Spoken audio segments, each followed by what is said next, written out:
Hello everyone, welcome to our YouTube channel study with focus. This is a new channel और इस channel पर हम basically class 12th और 11th के students के साथ इकोनॉमिक्स डिस्कस करेंगे।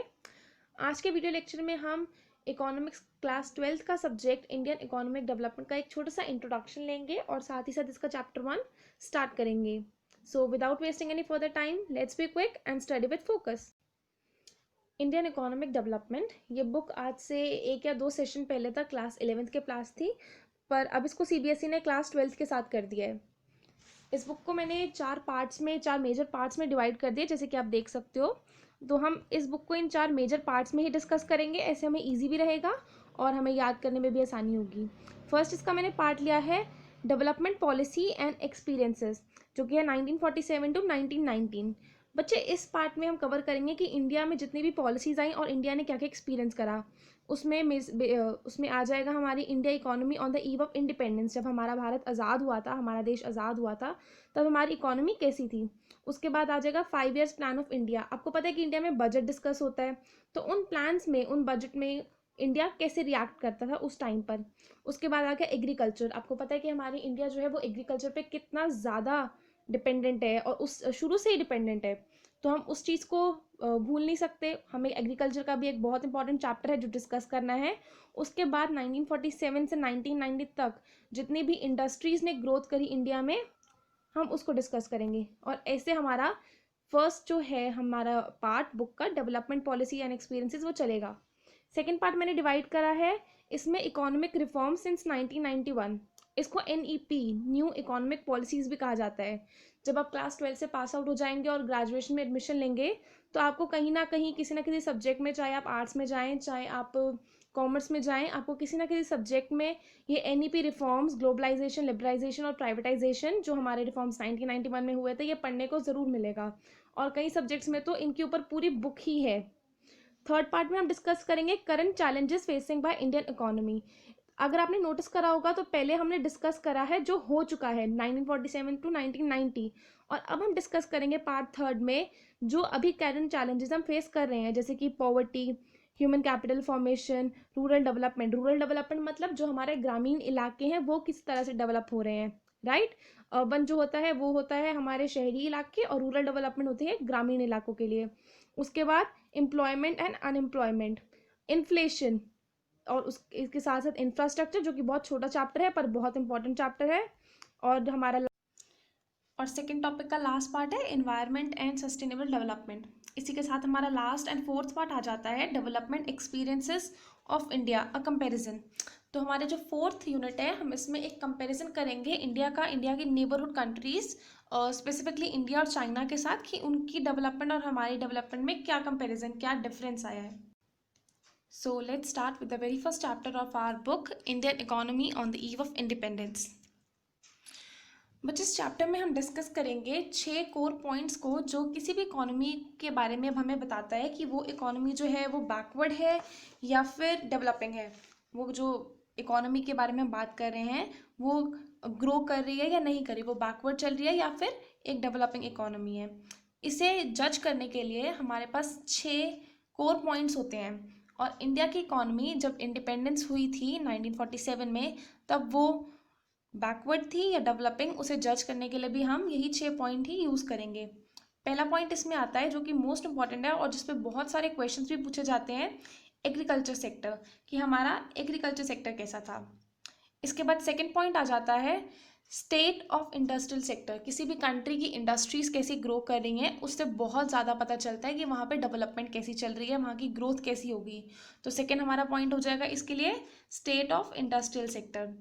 थर्ड मेजर पॉइंट आ जाएगा इसके साथ साथ इंडियाज़ फॉरेन ट्रेड। कोई भी कंट्री अगर ग्लोबलाइज्ड है या फिर डोमेस्टिकली काम करती है, अगर ग्लोबलाइज्ड है तो उसके दूसरे कंट्रीज़ के साथ कैसे रिलेशंस है वो बहुत मैटर करता है, और उससे हम बता सकते हैं कि जो कंट्री है उसकी इकोनॉमी किस तरह से डेवलप कर रही होगी या फिर नहीं कर रही होगी।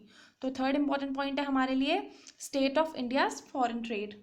फोर्थ पॉइंट आ जाता है इसी के साथ साथ डेमोग्राफिक प्रोफाइल। डेमोग्राफिक प्रोफाइल में आ जाते हैं हमारे डेथ रेट, बर्थ रेट, वो किस तरह से चल रहा है। फिफ्थ पॉइंट आ जाएगा ऑक्यूपेशनल स्ट्रक्चर। देखो बच्चे, क्या होता है, हम जिस कंट्री में रह रहे हैं उस कंट्री के लोग अपनी लिविंग को कैसे अर्न करते हैं, कैसे पैसे कमा रहे हैं, उनके पैसे कमाने का सोर्स क्या है, और उस एक पर्टिकुलर सोर्स पर कितनी पॉपुलेशन डिपेंडेंट है, उस पॉपुलेशन में वहाँ से कितना ग्रो हो रही है, लोग उस चीज़ को क्यों चूज़ कर रहे हैं, और अगर उस ऑक्यूपेशन को चूज़ करा है तो क्यों करा है, उसमें कितना ज़्यादा डेवलपमेंट का स्कोप है, ये चीज़ें बहुत मैटर करती हैं। तो हमारा इसीलिए 5th पॉइंट हो जाएगा ऑक्यूपेशनल स्ट्रक्चर। और लास्ट पॉइंट इसके लिए आ जाएगा इकोनॉमिक एंड सोशल इंफ्रास्ट्रक्चर, कि हमारा इंफ्रास्ट्रक्चर कैसा है, वो सोशली भी और इकोनॉमिकली भी।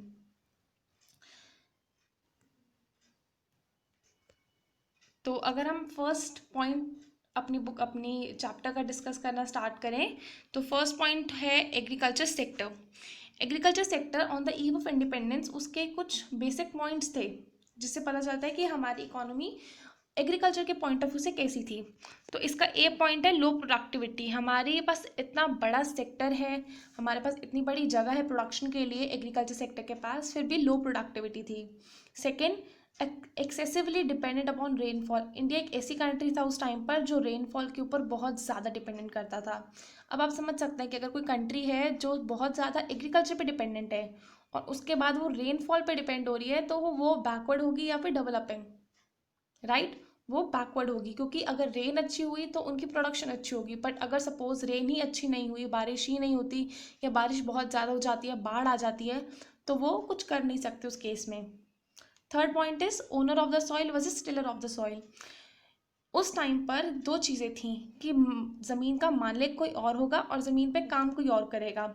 मालिक को कहा जाता था ओनर ऑफ द सॉइल, और जो काम कर रहा है उसे कहा जाता था टिलर ऑफ द सॉइल। जो मालिक था, ओनर था, वो क्रॉप शेयर करता था, यानी कि जितनी भी प्रोडक्शन होगी वो उसमें से सामान लेगा, पर वो कॉस्ट शेयर नहीं करेगा।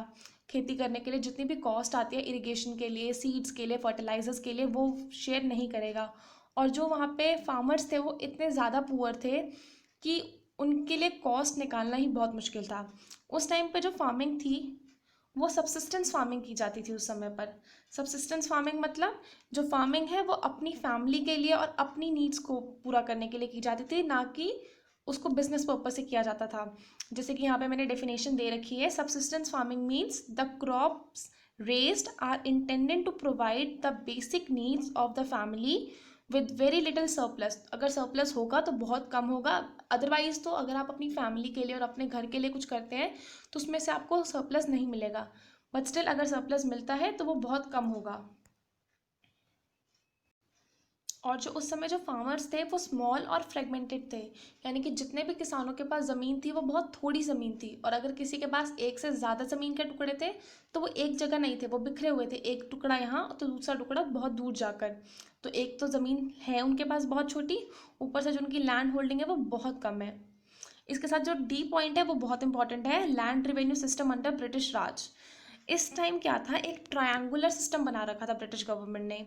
इस सिस्टम के अंदर जो इसे ज़मींदारी सिस्टम कहा जाता था, और इस सिस्टम के अंदर क्या था, जो ज़मींदार है, जो ओनर ऑफ द सॉइल है, उसको एक फिक्स्ड अमाउंट ब्रिटिश गवर्नमेंट को पे करना पड़ेगा। अब ब्रिटिश गवर्नमेंट को जो अमाउंट पे करना है वो तो फिक्स्ड है, पर ज़मींदार, owner of the soil, tiller of the soil से जो गरीब किसान है जो उस ज़मीन पे काम कर रहा है, उससे कितना चार्ज करेगा वो फिक्स नहीं था। वो ओनर ऑफ द सॉइल, जो टिलर है, जो फार्मर है, उससे क्रॉप भी ले सकता है, उससे वो पैसे भी ले सकता है। जो ओनर ने गवर्नमेंट को पे करना है वो डिसाइडेड है, पर ओनर ने फार्मर से कितना लेना है वो डिसाइडेड नहीं है, राइट? जो गवर्नमेंट है उसको ज़मींदार ने कितना देना है वो डिसाइडेड है, पर वो ज़मींदार ने फार्मर से कितना लेना है वो डिसाइडेड नहीं है, राइट? तो ऐसे में क्या होता है, जो ज़मींदार है वो फ्री हो जाता है कोई भी अमाउंट चार्ज करने के लिए, उससे उसे फ़र्क नहीं पड़ता कि फार्मर उतना अमाउंट पे कर पाएगा या नहीं। I hope this is clear. उसके बाद लास्ट पॉइंट आता है फोर्स्ड कमर्शलाइजेशन ऑफ एग्रीकल्चर। जो फार्मर्स थे उन्हें फोर्स करा जाता था कि वो अपनी जो ज़मीन है उस पर कमर्शलाइजेशन के रूप में खेती करें। जो वो सबसिस्टेंस फार्मिंग करते हैं अपनी फैमिली के लिए, उसे छोड़कर वो मार्केट के लिए, बेचने के लिए, बिजनेस पर्पस से खेती करना शुरू कर दें। फोर्स्ड कमर्शलाइजेशन में गवर्नमेंट उनसे इंडिगो यानी कि नील की खेती करवाती थी, जबकि फार्मर्स खुद से चावल और वीट इन चीज़ों को उगाना ज़्यादा प्रेफर करते थे। नील की खेती के लिए किसान इसलिए भी ज़्यादा नहीं ज़्यादा उन्हें फोर्स किया जाता था, क्योंकि नील की खेती से गवर्नमेंट को बहुत फ़ायदा था, पर जो किसान थे उनकी भूमि इससे बंजर हो जाती है। अगर आप जिस इनकम से अर्न कर रहे हो वो ही खराब होगी, उसके लिए कोई भी हाँ नहीं करेगा। इसलिए फार्मर्स भी तैयार नहीं थे अपनी अपनी जगह पर नील उगाने के लिए, क्योंकि उससे उनकी at the end of the day उनकी ज़मीन खराब होती है, राइट। और लास्ट पॉइंट है इनडेप्थनेस ऑफ द फार्मर्स। जो फार्मर्स थे वो कहीं ना कहीं लोन के नीचे दबते जा रहे थे। पहले तो उनके पास अपनी कॉस्ट पूरी करने के लिए पैसे नहीं हैं, अगर पैसे हैं तो उन्हें वो ओनर ऑफ द सॉइल को पे करना पड़ता है, उनको अपनी फैमिली को चलाने के लिए सफिशेंट अमाउंट नहीं मिल पाता। इसके साथ साथ एक बहुत इंपॉर्टेंट फैक्ट है इस पॉइंट के साथ ही, जो कि एग्जाम में पहले भी पूछा जा चुका है और पूछा जाने के इसके बहुत ज़्यादा चांसेस भी हैं। वो फैक्ट है कि उन इकोनॉमिस्ट का नाम बताइए जिन्होंने इंडिया की नेशनल पर कैपिटा इनकम को एस्टिमेट करा था। इसके कुछ नाम हैं जो बहुत इंपॉर्टेंट है, और मैं चाहूँगी कि आप ये नोट कर लें, क्योंकि ये एक बहुत इंपॉर्टेंट पॉइंट है एग्जामिनेशन पॉइंट ऑफ व्यू से। इसके नाम है Dada Bhai Naoroji, William Digby, Findlay Shirras, VKRV Rao and RC Desai. Dada Bhai Naoroji, William Digby, Findlay Shirras, VKRV Rao and RC Desai. एक बहुत इंपॉर्टेंट फैक्ट है और आप इसको इंपॉर्टेंट में मार्क कर लें। इसके बाद सेकेंड पॉइंट आता है इंडस्ट्रियल सेक्टर। इंडस्ट्रीज जो है वो किसी भी कंट्री के लिए बहुत इंपॉर्टेंट है, क्योंकि इंडस्ट्री से ही हमारी इकोनॉमी कैसी चल रही है उसको पता लगाना बहुत इजी हो जाता है, और पता चल जाता है कि हमारी इंडस्ट्रीज जितना ग्रो करेंगे, जितनी स्ट्रांग है, हमारी कंट्री की इकोनॉमी भी उतनी ही स्ट्रांग मानी जाती है। इंडियन इकोनॉमी के लिए उस टाइम पर इंडस्ट्रियल सेक्टर में दो चीज़ें बहुत इंपॉर्टेंट थी। First, decay of handicrafts, and second is bleak growth of modern industries. Decay of handicrafts में आपको पता है कि हमारे देश में हाथ से बनाई हुई चीज़ों को कितना ज़्यादा पसंद किया जाता है। आज भी अगर हम मार्केट जाते हैं तो जूट के बने हुए बैग्स को हम बहुत ज़्यादा पसंद करते हैं। हाथ से बना हुआ जो सामान होता है वो लोग आज भी खरीदना पसंद करते हैं। तो उस समय पर भी जो हैंडीक्राफ्ट से जो हाथ से बना हुआ सामान था उसको बहुत ज़्यादा पसंद किया जाता था। पर ब्रिटिश गवर्नमेंट ने हमारे हाथ से बने हुए सामान पे डिस्क्रिमिनेटरी पॉलिसीज़ लगा दी।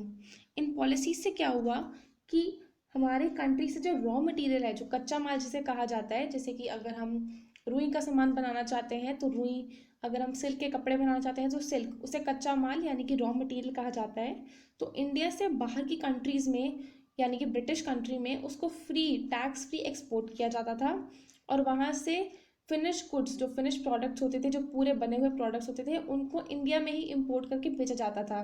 यानी कि हमारे ही रॉ मटेरियल से हमारे को ही बना हुआ सामान बेचा जाता था। इस चीज़ से क्या हुआ कि हमारा जो एक्सपोर्ट है वो टैक्स फ्री हो गया रॉ मटेरियल के लिए, और जो इम्पोर्ट है वो भी टैक्स फ्री हो गया पर ब्रिटिश प्रोडक्ट्स के लिए।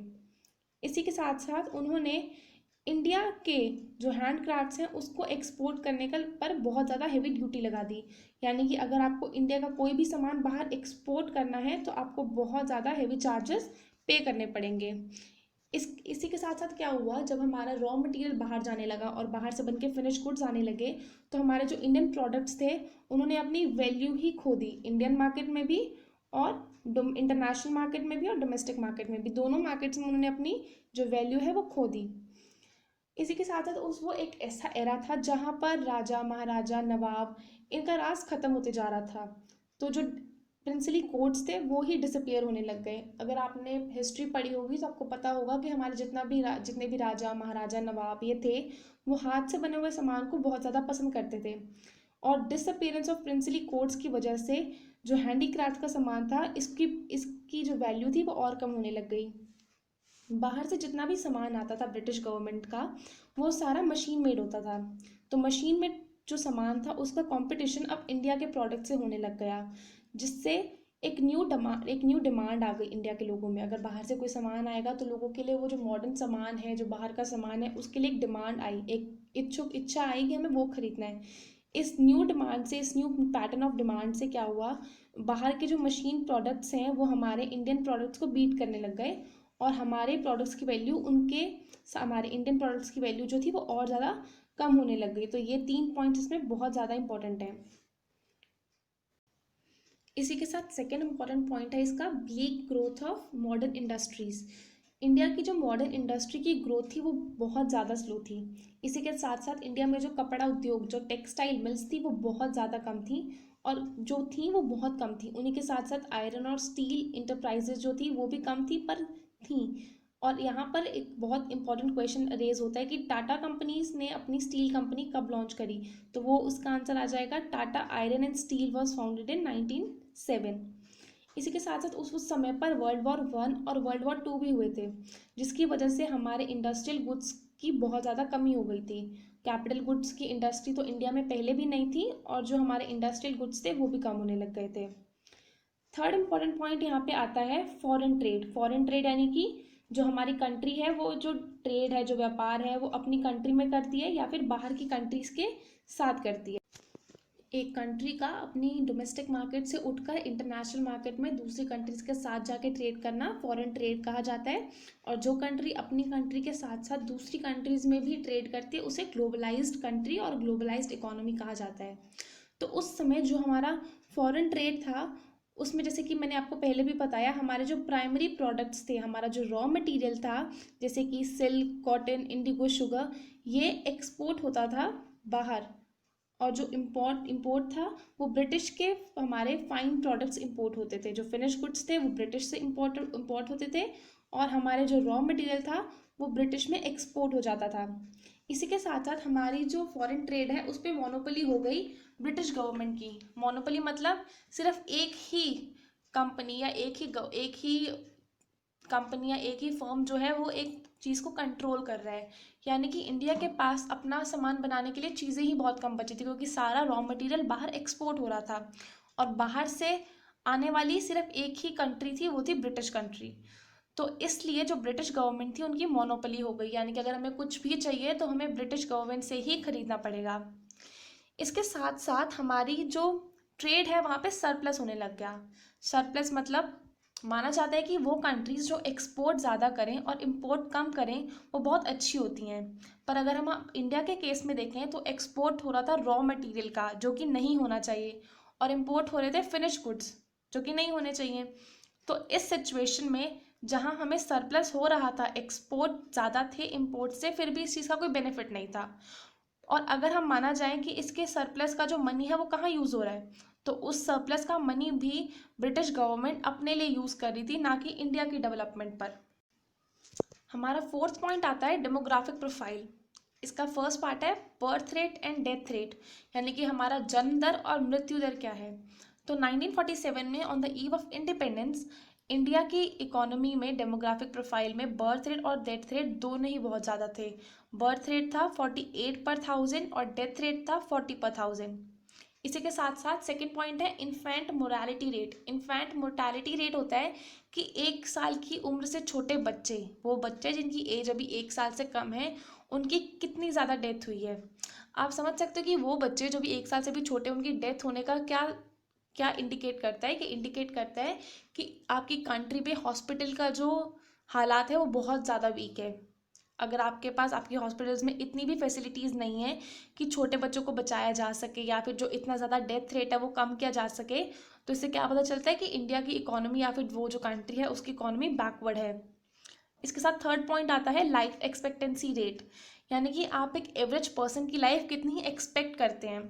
तो उस समय on the eve of independence सिर्फ एक एवरेज पर्सन की लाइफ 32 ईयर्स एक्सपेक्ट की जाती थी। यानी कि हम मान के चलते थे कि एक पर्सन जो है वो मैक्स टू मैक्स 32 ईयर्स तक ही जी पाएगा, जबकि अभी 2017 की एक रिपोर्ट के हिसाब से 16.16 ईयर्स एक इंडियन पर्सन की एवरेज एज आई है। इसके बाद लास्ट पॉइंट आता है इसमें literacy rate. Literacy rate means those who can read and right, जो कि इंडिया में नियरली 16% था। यानी कि इतनी ज़्यादा पॉपुलेशन के सिर्फ 16%, सिर्फ 16% लोग ही हैं जो लिखना और पढ़ना जानते थे। और इसमें से भी अगर हम फीमेल लिटरेसी की बात करेंगे, महिला साक्षरता दर की बात करेंगे, तो वो सिर्फ 7% है।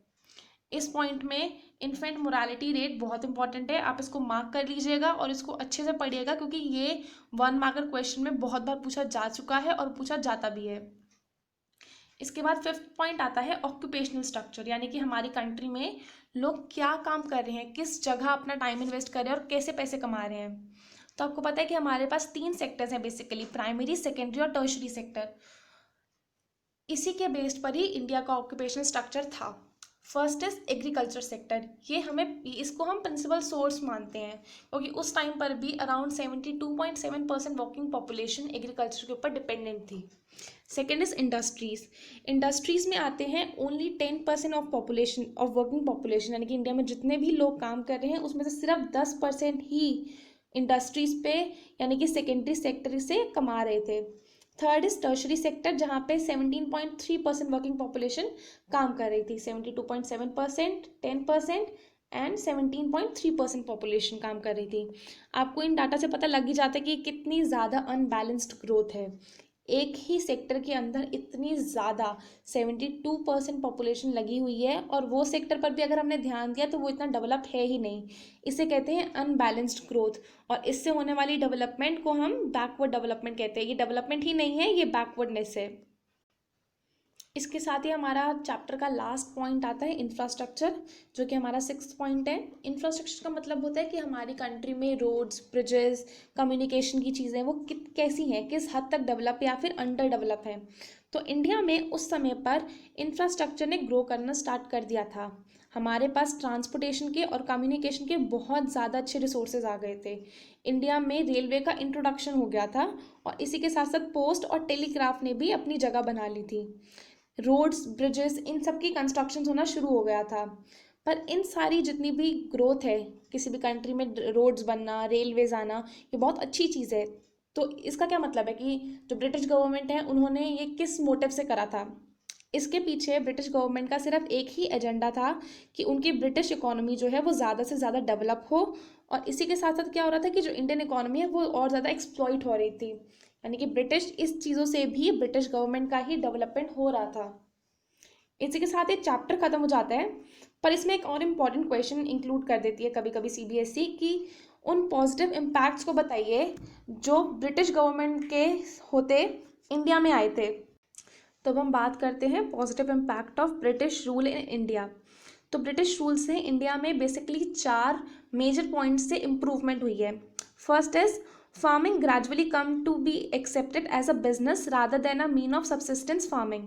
जैसे मैंने आपको पहले फर्स्ट पॉइंट में भी बताया एग्रीकल्चर के कि जो फार्मर्स थे वो अपनी फैमिली के लिए ही, जो एग्रीकल्चर सेक्टर में थे, अपनी फैमिली के लिए ही उगाते थे।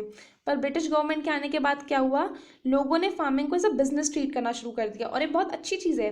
अगर उस समय पे फोर्सफुली ना देखा जाए और इस समय की बात किया जाए तो ये बहुत अच्छी चीज़ है। फार्मर्स हमारे लिए बहुत अच्छा कर रहे हैं और हमारी इकोनॉमी में अच्छी खासी अमाउंट कॉन्ट्रीब्यूट कर रहे हैं। Second point is railway and roadways opened up new opportunities of economic and social growth. किसी भी कंट्री में अगर मैं रेलवे इंट्रोड्यूस कर दी जाए और रोडवेज अच्छे बन जाएं, अच्छी सड़कें हों और रेलवे के अच्छे संसाधन हों, उससे न्यू अपॉर्चुनिटीज़ ज़रूर आएंगी, उससे अपॉर्चुनिटीज़ के बहुत सारे रास्ते खुल जाएंगे। तो रेलवे का आना ज़रूर ब्रिटिश गवर्नमेंट ने अपने फ़ायदे के लिए करा था, उन्होंने अपने फ़ायदे के लिए ही रोड्स बनाई थी, पर इससे अब इंडिया में बहुत ज़्यादा अपॉर्चुनिटीज़ आ रही हैं। Third point is from barter system to monetary system. From barter system to monetary system, अगर आपने पहले पढ़ा होगा तो आपको पता होगा कि पहले हम वस्तु के बदले वस्तु करते थे, यानी कि एक चीज़ अगर आपको चाहिए तो आप उसके लिए पैसे नहीं दूसरी चीज़ देते थे। अगर आपको किसी से 2 बोरी गेहूं चाहिए तो आप उसके लिए उसको पैसे नहीं, थोड़ी सी ऊन दे देंगे या कॉटन दे देंगे, जो भी आपके पास है। पर ब्रिटिश गवर्नमेंट ने क्या कर दिया, मॉनेटरी सिस्टम कर दिया, यानी कि अब हम पैसों को यूज़ करना शुरू कर रहे थे। पहले भी इंडिया के बहुत सारी जगह पे पैसे यूज़ होते थे, पर ब्रिटिश गवर्नमेंट के आने के बाद सिर्फ पैसों का यूज़ ही शुरू हो गया, और ये बहुत अच्छी चीज़ है। इससे हमारी जो इकोनॉमी है वो बहुत ज़्यादा स्ट्रॉन्ग बनी। Fourth point is political and planners become more strong.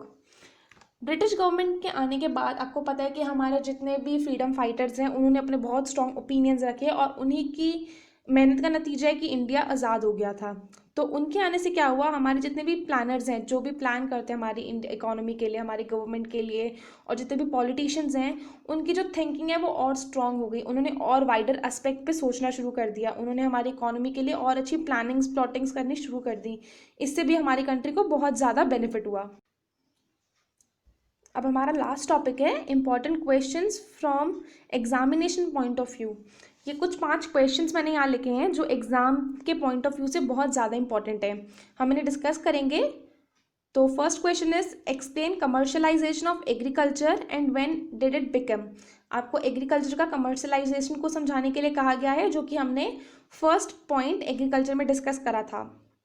Point number 2 is what do you understand by infant mortality rate. ये हमने डेमोग्राफिक प्रोफाइल में डिस्कस करा था। इन्फेंट मोर्टालिटी रेट मतलब वो बच्चे जिनकी डेथ 1 साल की एज से पहले हो जाती है। Question number 3 is how did introduction of railway changed Indian economy, explain how it exploit और डेवलप द इंडियन इकोनॉमी। बच्चे इस क्वेश्चन में हम लिखेंगे कि इंडिया की जो इकोनॉमी है वो रेलवे आने से डेफिनेटली डेवलप हुई है। जो रेलवे का इंट्रोडक्शन था वो ब्रिटिश गवर्नमेंट ने करा था, और उन्होंने इसीलिए करा था ताकि वो इजीली हमारे जो कंट्री के छोटे छोटे एरियाज़ हैं, पूरी कंट्री से वो रॉ मटेरियल बाहर निकाल के बाहर एक्सपोर्ट कर सकें, और इंडिया के हर कोने कोने तक, हर छोटे छोटे राज्य तक वो अपना जो फिनिश प्रोडक्ट्स हैं वो बेच सकें। इसलिए उन्होंने रेलवे को इंट्रोड्यूस करा था। और अगर आप उस समय की बात करें तो रॉ मटेरियल को निकालने वाला अगर हम एक एक्सपेक्ट देखें तो हाँ, वो उस समय एक्सप्लॉइट था। पर अगर हम आज की बात करें तो रेलवे के आने से डेफिनेटली 110% इंडिया की इकोनॉमी जो है वो और स्ट्रांग हुई है, डेवलप हुई है।